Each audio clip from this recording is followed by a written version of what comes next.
আসসালামু আলাইকুম সম্মানিত ভিউয়ার্সগণ। আজকে আমি এমন একটি আমলের কথা বলবো, সেটি হচ্ছে আল্লাহর একটি প্রিয় নাম। এই নামটি হলো ইয়া রাজ্জাকু। এটি সকালে ঘুম থেকে উঠে বিসমিল্লাহ সহ প্রথমে 3 বার দরুদ শরীফ পড়বে, তারপর 111 বার এটা পাঠ করবে, তারপর আবার 3 বার দরুদ শরীফ পাঠ করবে। বড় দরুদ শরীফ যদি জানা না থাকে তাহলে সল্লাল্লাহু আলাইহি ওয়াসাল্লাম এই দরুদ শরীফটা পাঠ করবে। তারপর 11 বার আস্তাগফিরুল্লাহ পড়বে, পড়ে আল্লাহর কাছে মোনাজাত করবে। আল্লাহ পরম দয়াময়।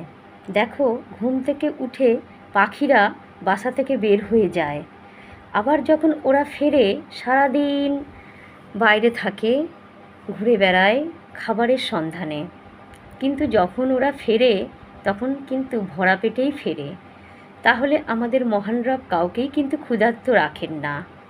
তাই আমি বলবো, এই দোয়াটা যদি তোমরা পাঠ করো, অফুরন্ত রিজিকের ব্যবস্থা হবে। প্রতিনিয়ত এটা কিন্তু আমল করতে হবে।